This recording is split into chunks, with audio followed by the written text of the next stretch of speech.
잘 들리십니까? 네. 네, 저는 레브럽에서 CTO를 맡아서 일을 하고 있는 김준기라고 합니다. 오늘 이 그 자리를 먼저 마련해 주신 엔비디아와 퓨어 스토리지 분들께 이제 먼저 감사의 말씀드리고요.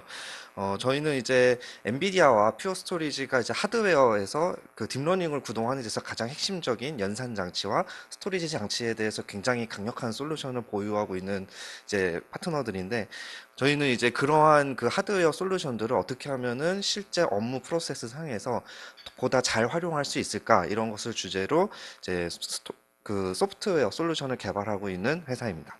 그래서 저희가 이제 개발하고 있는 백엔드 AI라는 플랫폼에 대한 간략한 소개와 함께 기계학습이 이제 앞으로 실제 업무나 이제 서비스에 적용이 되기 위해서 어떤 방향으로 진화되어 나가고 있는지, 그런 방향에서 저희가 어떤 로드맵을 제안하고 있는지, 이런 것에 대해서 한번 설명을 드리는 시간을 가져보겠습니다.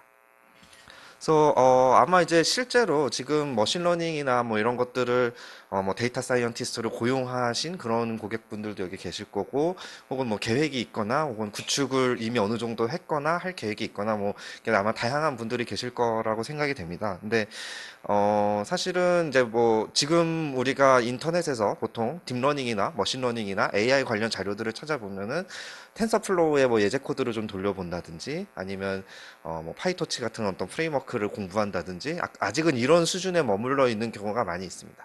근데 실제로 우리가 이거를 상용화된 어떤 서비스에 실제 AI를 녹여내서, 정말 이게 AI로서 서비스가 고도화가 되고 기존에 AI가 없었을 때 안 되던 어떤 새로운 가치들을 보여주고 창출한다, 이런 수준에 도달하기 위해서는 사실 뭐 텐서플로우 코드 몇 줄 돌려보고 뭐 이런 걸로는 충분하지가 않습니다. 그래서 그런 걸 하기 위해서 이제 어떠한 기술 요소들이 필요한가에 대해서 많은 사람들이 이제 이야기를 해오고 있고요. 뭐 여기 이제 예제로 들었던 그 구글에서도 이제 논문 형태로, 우리가 실제로는 이 머신러닝을 제대로 하기 위해서는 다양한 기술적 부채들을 해결을 해야 된다라는 것을 사례로 보여주고 있습니다. 그래서 이제 그 기계학습 파이프라인이라는 이제 용어를 업계에서 많이 사용을 하는데요. 뭐 데이터 파이프라인이라고 예전에는 많이 불렀고, 요새는 이제 빅데이터에서 포커스가 AI로 이동을 하면서 뭐 AI 파이프라인 혹은 머신러닝 파이프라인, 이런 용어를 많이 사용을 하게 됩니다. 이거는 이제 기본적으로 데이터를 실제 수집하고 이거를 시스템에 부어놓고 그 데이터를 가공하고 거기에서 실제 머신러닝 모델에 사용할 수 있는 어떤 피처라는 형태로 데이터를 추출을 하고, 그런 피처들을 관리하고, 그다음에 이제 모델을 실제 코딩을 해서 만들고, 그 모델들을 이제 다양한 파라미터를 바꿔가면서 돌려보고 검증해보고 성능을 비교해보고, 그거를 계속 반복을 하면서 더 좋은 모델을 찾고, 또 모델을 새로 만들어보고 모델의 버전 관리를 하고, 뭐 등등등의 굉장히 많은 어떤 기술적 단계들을 거쳐서 이제 모델을 만들었다라고 하면은 그거를 실제 서비스하고 연동을 하기 위해서 배포를 하고 API를 연결을 시키고, 그다음에 그렇게 했을 때 실제 서비스 상에서 내가 어떤 뭐 최적화하고자 하는, AI를 통해서 최적화를 하고자 하는 어떤 서비스 지표들이 있으면 그런 지표들을 계속 모니터링을 하고, 실제 그러면 내가 배포한 모델에 의해서 그런 지표들이 어떤 개선이 있는지, 어떤 변화가 있는지, 이런 것들을 또 측정을 하고 등등등의 이제 굉장히 많은 과정들이 필요하게 됩니다. 그래서 이런 과정들을 다 아울러서 우리가 이제 종단간 기계학습 파이프라인이다, 이렇게 부르게 됩니다. 그래서 이 그 기계학습 파이프라인을 구성하기 위해서는 크게 하드웨어적으로는 컴퓨테이션과 스토리지라는 두 개의 레이어가 이제 가장 중심을 이룬다고 볼 수 있겠습니다. 그래서 컴퓨테이션은 지금 말씀드린 것처럼 엔비디아 같이 이제 GPU 기술을 기반으로 굉장히 고성능의 연산 솔루션들을 제공하는 이제 그런 벤더들이 있고, 또 스토리지 같은 경우에도 이게 이제 그 빅데이터 때도 마찬가지였지만 AI를 하게 되면서 이제 고속으로 데이터를 계속 반복적으로 읽어드리고, 이거를 통해서 모델을 훈련하고 모델에다가 실시간으로 계속 데이터를 부어놓고, 이런 작업을 하기 위해서는 굉장히 고성능의 스토리지 솔루션들이 필요하게 됩니다.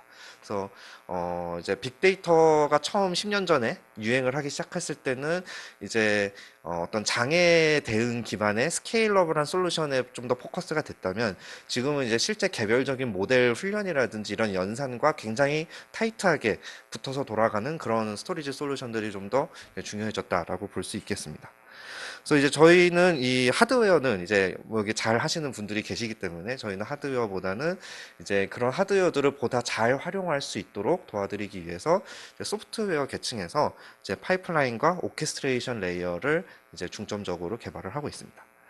그래서 이미 그 기존에도 이런 파이프라인 관련된 솔루션들이 사실 프로토타입 레벨로 나와 있기는 합니다. 예를 들면 아파치 재단에서도 만든 이제 오픈 소스로 만든 에어플로우라는 솔루션이 있고요.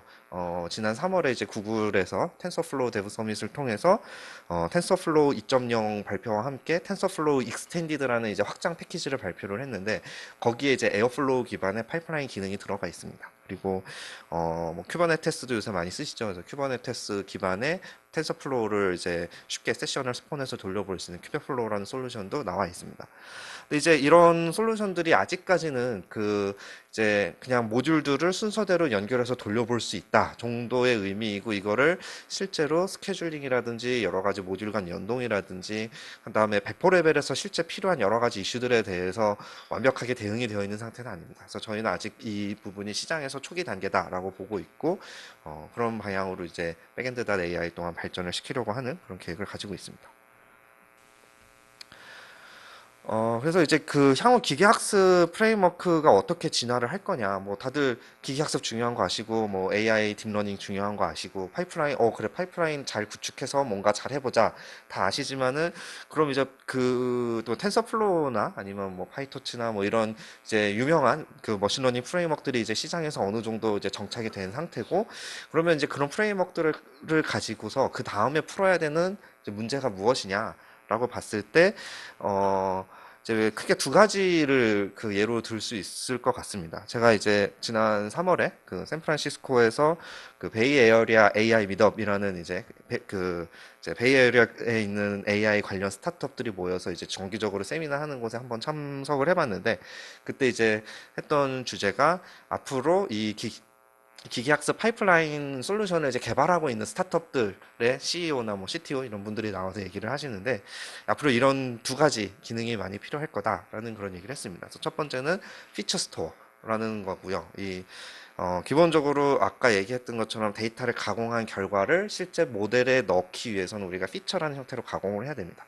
그럼 그런 피처들 자체를 재사용 가능한 형태로 저장하고 관리하고 공유하고 또 혹은 이제 이거를 실제 연산 과정에서 보다 빨리 읽어드릴 수 있도록 캐시를 하는 것까지 포함한 어떤 종합적인 관리 시스템 이런 것들이 필요해질 거고 앞으로 3년 이내에 모든 머신러닝 인프라는 이걸 필수 요소로 가지게 될 거다 이제 뭐 이런 주장을 하는 분도 있었습니다. 그 다음에 이제 또 하나 중요한 부분은 실제 모델을 만들고 나서 문제인데요. 이제 모델을 만드는 것까지 실험실 레벨에서 뭐 이렇게 잘 돌려서 만들었는데 실제 이게 서비스에 적용이 됐을 때 정말 얼마나 파워풀하고 얼마나 우리에게 새로운 가치를 줄 거냐. 이랬을 때 이 모델 성능 비교와 뭐 하이퍼 파라미터 튜닝까지는 지금 있는 프레임워크로도 어느 정도는 됩니다. 근데 예를 들면 이제 다중 A/B 테스팅을 하는 거죠. 예를 들면 같은 모델인데 하이퍼 파라미터 튜닝을 조금씩 다르게 한 거를 실제 서비스에 뭐 사용자의 뭐 20%, 20%, 30%뭐 이런 식으로 사용자를 세그리게이션을 해서 그 실제로 다른 모델을 적용해보고 각각의 퍼포먼스가 어떻게 나오는지 비교를 해서 실시간으로 피드백을 받는다든지 이런 부분들에 대해서는 아직까지 이제 완전히 한 큐에 이제 종합적으로 되는 솔루션이 있지는 않은 상황입니다. 제가 알기로는 아마 이제 이런 레벨까지 AI를 도입한 곳도 자체적으로 시스템을 구축을 했거나 혹은 기존에 있는 솔루션 각각을 잘 해주는 솔루션들을 이제 잘 조합을 해서 쓰거나 지금 이제 그런 상황인 것으로 이해를 하고 있습니다. 그래서 이제 저희가 그 네이버업이라는 저희가 아직은 규모가 작은 스타트업이지만 저희가 이제 백엔드.ai라는 AI라는 솔루션을 통해서 이러한 이제 앞단에 보여드렸던 비전을 실현하기 위해서 나아가고 있는 그런 방향을 한번 보여드리도록 하겠습니다. 그래서 백엔드.ai라는 거는 지금 말씀드렸던 기계학습 모델을 훈련하고 실행하는 모든 과정을 클라우드 또는 자신의 서버에서 최적화된 방식으로 돌려줄 수 있는 그런 세련된 플랫폼이다라는 것을 저희의 핵심 가치로 삼아서 개발을 진행을 하고 있습니다. 네, 그래서 이렇게 생긴 로고를 가지고 있고요. 저희가 이거를 개발하게 된 동기는 이제 GPU 서버들을 많이 쓰시죠. 뭐 여기 계신 분들도 다들 뭐 GPU, 스토리지 이런 솔루션에 관심이 있어서 오셨을 텐데 근데 이제 뭐 GPU 서버, 예를 들면 DGX 같이 뭐 굉장히 고성능의 서버가 있을 수도 있고, 혹은 뭐 직접 조립해서 뭐 인텔 CPU 꽂고 GPU 꽂고 해서 만든 서버들도 있을 거고요. 근데 보통 이제 GPU라는 자원이 그 생각보다 이거를 이렇게 유연하게 스케줄링 하거나 그 나눠서 쓰기가 상당히 어려운 부분이 많습니다. 왜냐하면 예를 들면 CPU나 메모리나 디스크나 네트워크 같은 경우는 이미 기존의 운영체제 상에서 그 다양한 그 가상화 방식을 지원을 합니다. 예를 들면 이제 우리가 흔히 얘기하는 애플리케이션을 띄운다, 뭐 실행 파일을 실행한다, 프로세스를 만든다, 스레드를 만든다, 이런 것들이 사실은 이미 운영체제 레벨에서 그런 연산 자원들을 관리할 수 있게 잘 쪼개주는 가상화 기술이라고 볼 수 있습니다. 뭐 여기에 이제 물론 뭐 하이퍼바이저나 제니나 VM이나 이제 이런 개념의 좀 더 고도화된 그런 가상화 솔루션들도 있지만 운영 체제가 기본적으로 하는 일은 이런 연산 자원을 가상화해서 사용자들에게 잘 나눠주는 건데 이 GPU라는 거는 이제 상대적으로 그 CPU나 이런 거에 비해서는 역사가 짧습니다. 그러다 보니까 소프트웨어적으로 운영 체제 레벨에서 GPU 자체를 공통으로 가상화하는 어떤 뭐 추상화나 API 같은 것들이 없는 상태고 현재로서는 이제 각각의 GPU 제조사들이 제공하는 전용 API를 사용해서만 이제 활용을 할 수가 있는 상황입니다. 그러다 보니까 이 연산 자원이라는 거를 어떻게 하면 좀 더 유연하게 나눠서 쓰고 가상화를 해서 쓰느냐 이런 부분에 대한 많은 도전 상황들이 발생하게 되는데요. 예를 들면 이제 GPU 서버가 있는데 내가 GPU가 8개가 있어요. 근데 이 GPU를 써서 뭔가 모델 개발을 하고자 하는 연구원은 10명이 있어요.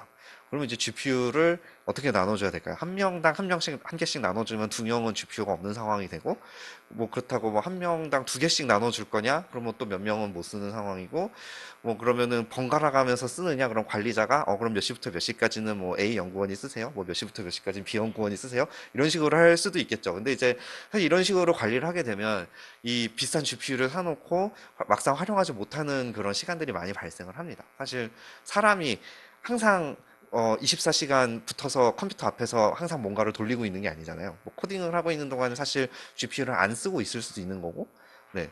그리고 이제 어, 어떤 사람한테 GPU가 할당이 돼 있는데 그 사람이 뭔가 다른 일로 바빠서 그걸 안 쓰고 있으면은 할당이 돼 있기 때문에 그냥 못 쓰고 노는 상황이 되기도 하고요.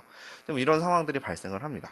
이런 거를 어떻게 해결할 것이냐, 이거를 우리가 백엔드다 AI라는 솔루션을 만들어서 어떻게 하면 이런 문제를 잘 해결해 보자라는 걸로 이제 시작을 하게 됐습니다. 그래서 이제 GPU 클러스터를 구축하고 또 고성능 GPU 노드를 여러 사람에 공유를 하고 그다음에 내가 갖고 있는 GPU 자원이 모자라면 클라우드에서 좀 더 땡겨다 쓸 수도 있고 이제 이런 사용 시나리오를 목표로 백엔드다 AI라는 솔루션을 개발하게 됐습니다. 그래서 이제 그 저희가 기본적으로 핵심 프레임워크는 오픈 소스로 개발을 하고 있습니다. 그래서 지금도 깃허브에 레벨업 검색해서 들어가 보시면 바로 코드랑 이런 걸 다 보실 수 있고요.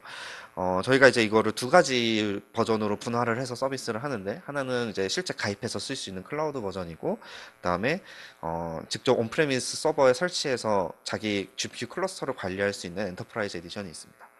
그래서 이 엔터프라이즈 에디션 같은 경우에는 오픈 소스 버전에 저희가 이제 기업 고객들이 필요로 하는 부분들을 기능을 더 추가를 한 플러그인 아키텍처 형식으로 개발을 해서 제공을 해드리고 있고요. 클라우드 같은 경우에는 저희가 이제 조만간 이제 베타 서비스를 공개할 예정에 있습니다. 그래서 이 백엔드다 AI라는 게 그럼 도대체 뭐냐라고 이제 뭐 좋은 거 다 해주겠다는 건 알겠는데 그럼 이게 정확히 이게 어떤 레이어에서 떤 컴포넌트들하고 어느 단계에서 상호작용을 하는 거냐라고 봤을 때 기본적으로 저희는 이제 하드웨어 인프라, 예를 들면은 뭐 베어메탈이 될 수도 있고요, 클라우드가 될 수도 있고, 오픈스택 같은 이제 가상화 솔루션이 될 수도 있습니다. 그런 하드웨어 인프라 위에서 그 하드웨어 인프라들이 제공하는 어떤 뭐 API라든지 이런 뭐 프로비저닝 기능들을 활용을 해서 그 위에서 실제 GPU 기반의 다양한 계산 소프트웨어들, 주로 딥러닝 관련된 게 많죠. 그래서 그런 것들을 컨테이너라는 형태로 손쉽게 가상화해서 돌려줄 수 있는 그런 프레임워크를 제공을 합니다. 그리고 거기에 기존에 이제 연구자나 개발자들이 익숙하게 사용하는 뭐 주피터 노트북이라든지 이런 인터페이스들이 있습니다. 그래서 그런 인터페이스들과 이제 긴밀한 통합을 제공을 하고 또 이제 저희가 올해부터는 GUI 형태로 웹 브라우저만 있으면 이 서비스의 모든 기능을 다 쓸 수 있는 그런 버전도 제공을 하고 있습니다. 그래서 저희가 이 백엔드다 AI를 통해서 다양한 이제 코어 기술들을 제공을 하고 있는데요. 뭐 예를 들면 이제 샌드박스 보안 계층을 저희가 직접 개발을 해서 뭐 추가적인 보안 감사하라 이런 것들이 필요한 경우는 시스템 콜 레벨에서 로그를 제공을 한다든지 뭐 이런 식으로 이렇게 기능도 제공을 하고 그다음에 그 GPU를 저희가 가상화를 추가로 더 합니다. 그래서 컨테이너가 여러 개의 컨테이너가 하나의 단일 GPU를 서로 충돌 없이 나눠서 쓸 수 있는 그런 기능들도 제공을 하고요. 어, 그다음에 이제 아, 네, 그 클라우드나 온프레미스 솔루션이 이제 별도로 이렇게 나눠져서 돌아가는 게 아니라 이런 것들을 이제 하나의 단일 플랫폼으로서 모두 구축이 가능하다. 그래서 아예 사설 클라우드 자체를 백엔드다 AI를 구축을 하겠다. 이제 이런 사례도 있습니다. 네. 저희가 이제 그 앞으로 앞서 설명드렸듯이 지금 저희가 보여드렸던 백엔드다 AI는 사실은 개별 GPU 컨테이너를 만들어서 그거를 원활하게 잘 프로비저닝을 해서 쉽게 돌려보자라는 쪽에 가깝고요. 이거를 이제 하나의 백엔드로 삼아서 앞으로는 이런 기계학습 파이프라인, 앞서 말씀드렸던 피처 스토어라든지 그다음에 모델 비교 기능 같은 것들이 훨씬 강화된 그런 종합적인 파이프라인으로 이제 진화를 시키고 있습니다. 그래서 이 부분에 대해서는 저희가 아마 프로토타입을 올 연말쯤 아마 선보일 수 있을 거라고 생각이 되고요.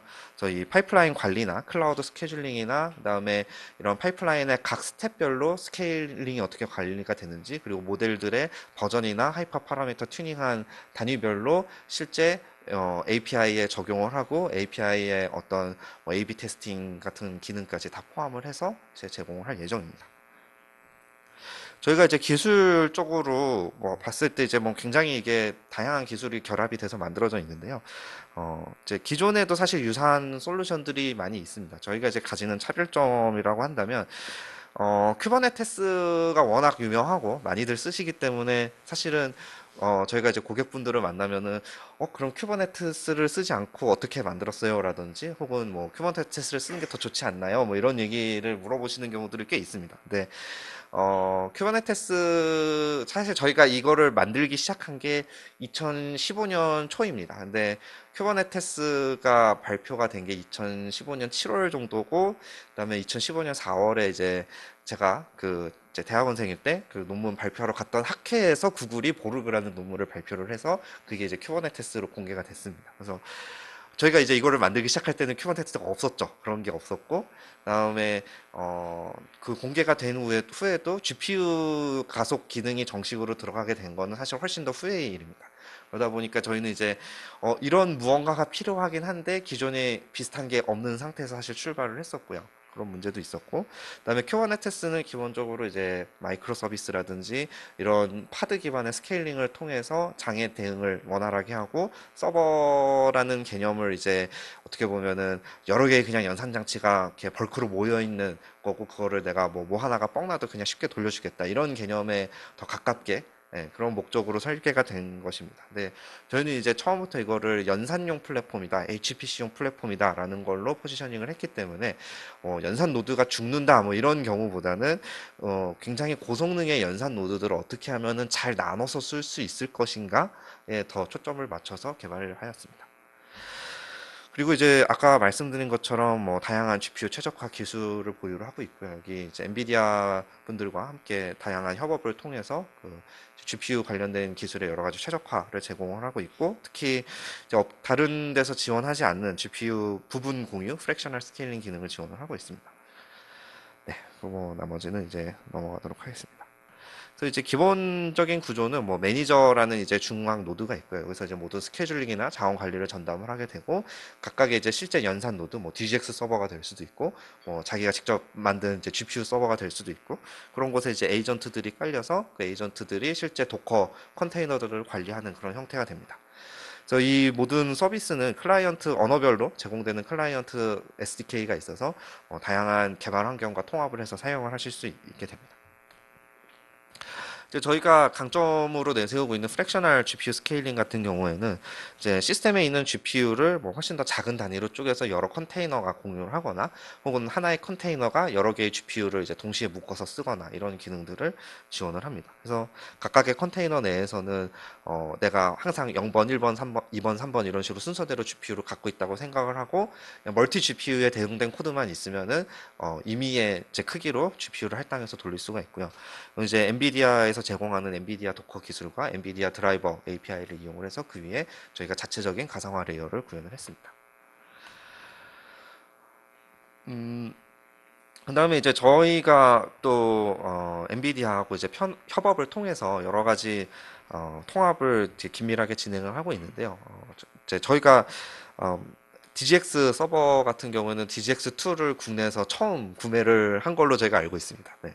그래서 이제 DGX2 상에서 실제 개발을 진행을 하고 DGX2에서 가장 성능이 잘 나올 수 있는 방법이 무엇이냐 했을 때 DGX의 가장 큰 특징은 뭐 하드웨어 자체가 뭐 절대 성능 자체가 굉장히 빵빵하긴 하지만 MV 스위치라는 기술을 통해서 GPU 간의 통신이 굉장히 원활하게 된다. 그래서 뭐 여러 16개의 그 V100 GPU를 마치 하나의 GPU인 것처럼 원활하게 스케줄링을 할 수 있다. 이런 장점들이 제공이 되는데요.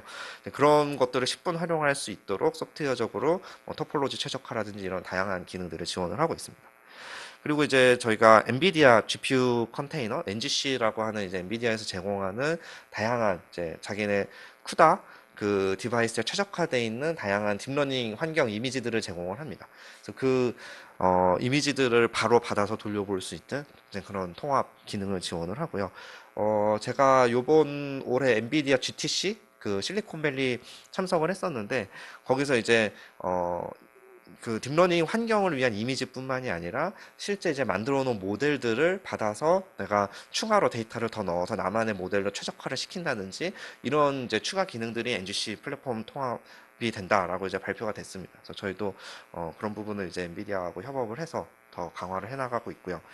어, 이제 이런 것을 통해서 여러분들이 엔비디아 솔루션을 쓰실 때 백엔드다 AI를 함께 사용을 하면은 훨씬 더 최적화된 형태로 손쉽게 그 기왕이면 비싼 장비 사서 잘 쓰자라는 거를 이제 달성할 수 있도록 도와드리고자 합니다.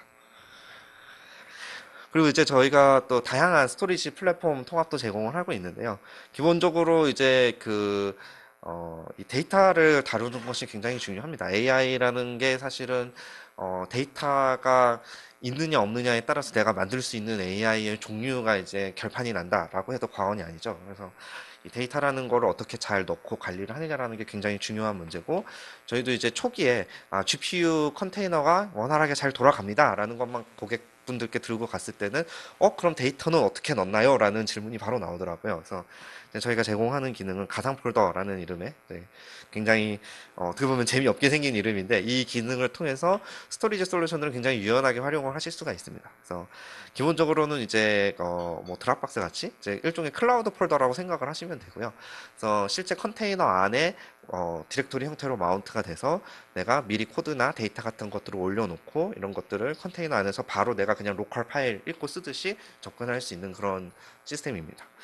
그래서 여기에 이제 다양한 뭐 권한 관리 기능이라든지 공유 기능이라든지 이런 것들이 들어가 있어서 예를 들면 내가 팀 단위로 공용 데이터셋을 만들어 놓고 이거를 팀 내에서 공유를 해서 뭐 각자 연구원들 보고 모델 각자 한 번씩 만들어 봐 뭐 이렇게 한다든지 이런 그 목적으로도 사용을 하실 수 있고요.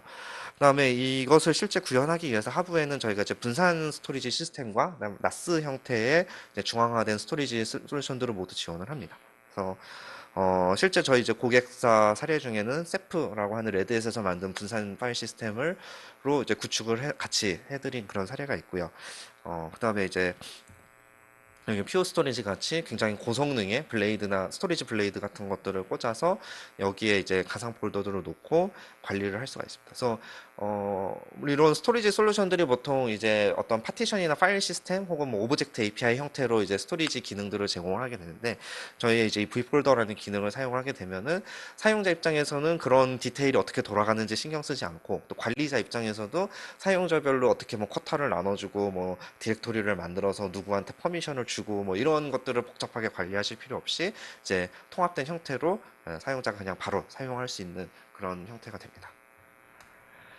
그다음에 이제 저희가 이제 GPU 프랙셔널 스케일링을 지원한다라고 했을 때 또 고객분들이 많이 궁금해하시는 부분 중에 하나가 그런 경우 이제 성능이 어떻게 되냐? 왜냐하면 이제 또 딥러닝이라는 게 워낙 성능에 민감한 분야다 보니까 여러 가지 이제 질문을 주시는 분들이 많은데 저희가 이제 내부적으로 이제 테스트를 했던 걸로는 물론 이제 워크로드에 따라서 굉장히 차이가 많이 납니다. 이게, 프랙션을 했을 때, 그러니까 GPU를 쪼개서 썼을 때 성능 오버헤드가 많이 생기는 경우도 있고, 혹은 성능이 더 좋아지는 경우도 있습니다. 이거는 이제 뭐 여러 가지 이유가 있는데, IO가 이제 잘 분할이 되면서 오히려 파이프라이닝 효과가 생겨서 전체적인 성능이 오히려 더 좋아지는 그런 케이스도 있고요. 어, 이제 저희가 이제 가장 기본적으로 이제 딥러닝 하면 많이 돌려보는 이제 패션 앱리스트 같은 걸 돌려봤을 때 프랙션을 이제 해서 GPU를 8개를 50명한테 쪼개준 경우와 8개를 한 개씩 데디케이트해서 8명한테 나눠준 경우랑 성능을 비교를 했을 때 성능 차이가 뭐 한 20%에서 30%밖에 나지 않는 이제 그런 형태를 보여줬었고요. 물론 이제 이 8개의 GPU를 50개로 쪼갰을 때 각각의 GPU가 실제로 이제 한 번에 핸들링 할 수 있는 양보다 많은 이제 데이터, 예를 들면 뭐 메모리를 굉장히 많이 요구하는 뭐 벌트 모델이라든지 이런 걸 쓰게 되면 이제 성능 오버헤드가 당연히 생깁니다. 근데 이제 어, 이 프랙션을 런타임에 실시간으로 내가 컨테이너를 띄울 때마다 변경을 할 수가 있기 때문에 실제로는 뭐 예를 들면 학습용 워크로드다 그러면 정말 작게 나눠줄 수도 있고요. 아니면 내가 정말 고용량의 대용량 그 모델 워크로드를 돌려야 된다 그러면은 뭐 GPU 그냥 여러 개를 합쳐서 돌릴 수도 있고요. 이런 것들을 내가 원활하게 항상 필요한 만큼씩 쓸 수가 있다. 이제 이런 부분을 이제 저희가 제공해드리는 장점이라고 보시면 되겠습니다. 네, 그래서 이제 저희가 지금 이제 퓨어 스토리지 솔루션을 한번 DGX2에 직접 인티그레이션을 한 상태로 이게 어떤 식으로 돌아가는지 간단한 이제 웹 데모를 보여드리도록 하겠습니다. 네. 이게 이제 처음 로그인을 하게 되면은 이런 이제 웹 브라우저 기반의 콘솔이 보이게 되고요. 여기 보시면 이제 실제 내가 사용 중인 그 클러스터의 상태, 그 다음에 여기에 내가 사용할 수 있는 리소스가 얼마나 있는지 이런 것들을 보이게 됩니다. 이거는 지금 이제 DGX2가 붙어 있는 이제 하나의 단일 로드고요. 그래서 1.5테라 GPU에 192개의 스레드가 달린 CPU가 있고, 그다음에 이 vGPU라는 거는 이게 16개의 메모리 32기가가 달려있는 V100 GPU가 있는데 요거를 굉장히 작은 단위로 쪼개서 110개의 가상 GPU다. 라고 했는데 사실 이게 뭐 10개든 100개든 크게 상관없는 것이 저희가 이제 소수점으로 할당을 할 수가 있습니다. 그래서 그거는 이제 그 사용하시는 쪽에서 내가 1V GPU는 요 정도 사이즈면 좋겠다라는 양을 이제 설정해서 쓰실 수가 있습니다. 그리고 이제 스토리지 같은 경우에는 저희가 아까 말씀드렸던 그 가상 폴더라는 형태의 기능으로 이렇게 쭉 제공을 하는데 여기 보시면 이제 그 그냥 로컬 시스템 파티션을 활용을 하실 수도 있고요. 혹은 지금 저희가 이제 연동을 해놓은 것처럼 뭐 아마존의 엘라스틱 파일 시스템이나 퓨어 스토리지 같은 것들을 바로 파일 시스템 형태로 붙여서 활용을 하실 수가 있습니다. 가상 폴더라는 걸 이렇게 생성을 하실 때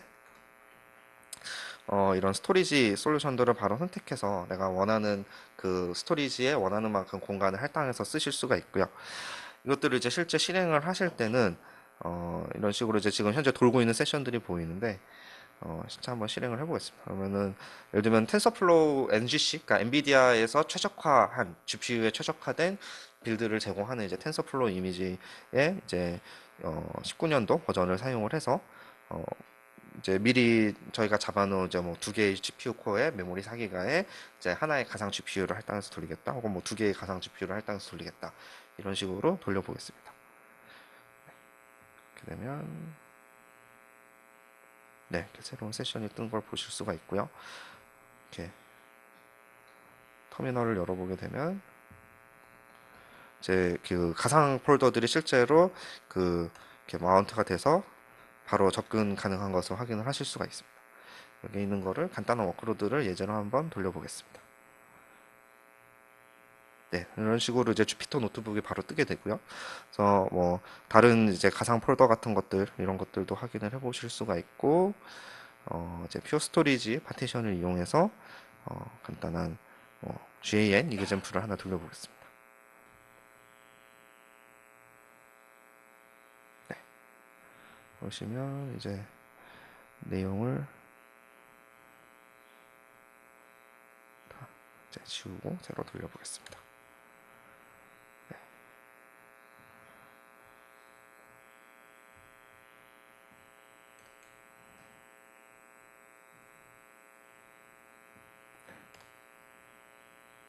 그래서 실제 이제 GPU가 잡힌 것을 이제 확인을 하실 수가 있고요. 뭐 이거는 사실 예제 코드니까 뭐 여기서 뭐 예제 코드를 다 설명을 드릴 일은 아닌 것 같고, 이제 실제 GPU 이가 장착된 컨테이너 이제 로그를 보시게 되면 이런 식으로 저희가 이제 가상 GPU로 실제로는 이게 원래 그냥 이제 엔비디아 도커를 이용해서 바로 컨테이너를 실행하게 되면은 여기에 이제 뭐 V100 SXM3 모델이 달려 있고 이 GPU가 뭐 메모리가 16기가 갖고 이런 식으로 전체 GPU가 다 잡히게 됩니다. 근데 저희가 이제 GPU를 가상화해서 쪼갰기 때문에 지금 보시면 실제로는 메모리 32기가짜리 GPU지만 이거를 8기가 단위로 쪼개서 실제로는 한 7.6기가 정도의 가용량이 있는 GPU다라는 상태로 이제 가상화가 돼서 돌아가는 것을 확인을 하실 수가 있고, 이제 GPU 모델명도 이제 옵션에 따라서 이거를 쿠다 GPU 이런 식으로만 이제 숨길 수도 있고, 뭐 사용자에게 노출을 시켜줄 수도 있고, 이제 그런 옵션들을 제공을 합니다. 이런 거를 이용하면 이제 텐서플로우 코드 자체가 요새는 이제 멀티 GPU 대응이 쉽게 되기 때문에 그냥 텐서플로우 코드를 돌리시면 알아서 할당한 GPU 양만큼 프랙셔널 스케일링이 돼서 돌아간다. 이런 내용으로 일단 확인을 하시면 되겠습니다. 그래서 이렇게 계속 돌아가고 있고요. 쭉쭉 실행을 해보겠습니다.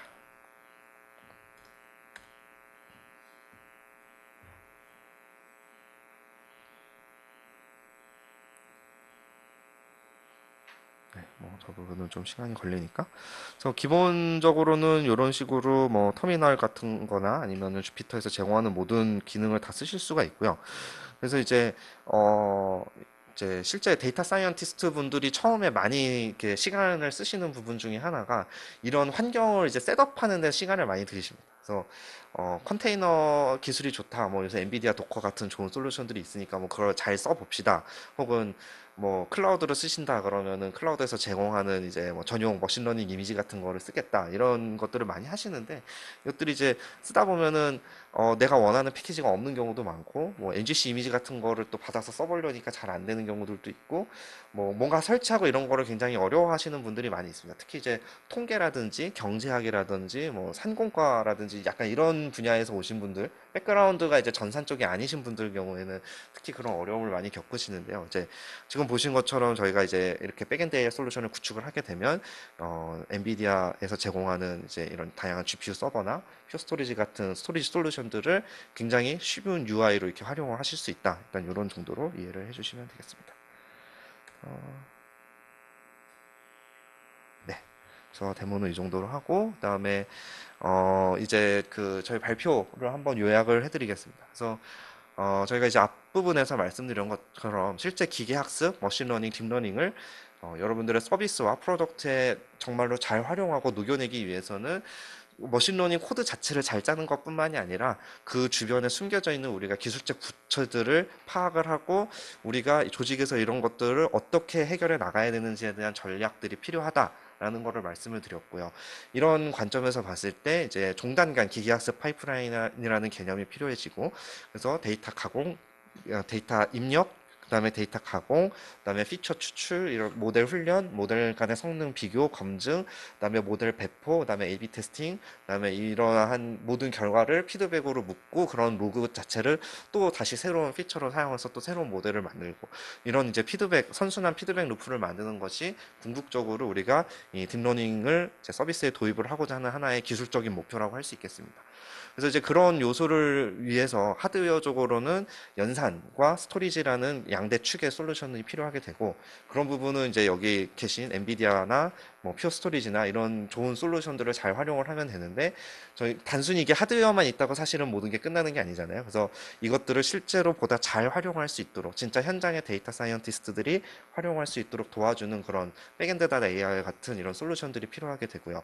이 백엔드 단 AI는 이제 현재는 모델 훈련에 보다 포커스를 하고 있지만 이제 이런 종단간 파이프라인 솔루션으로서 이제 진화하고 있는 그런 솔루션입니다. 그래서 저희가 이제 기술적으로는 뭐 NGC 통합을 을 긴밀하게 지원을 하고, 그다음에 DGX 플랫폼에서의 이제 성능 최적화가 이루어져 있고, 그다음에 뭐 퓨어 스토리지 같은 이런 스토리지 솔루션들을 굉장히 추상화된 형태로 쉽게 사용할 수 있는 그런 인터페이스들도 제공을 하고, 또 뭐 GPU 프랙셔널 스케일링 같이 실제로 여러분들의 이제 연산 자원에 대한 어떤 비용 절감, 그다음에 활용률을 극대화할 수 있는 그런 솔루션들을 함께 제안을 하고 있습니다.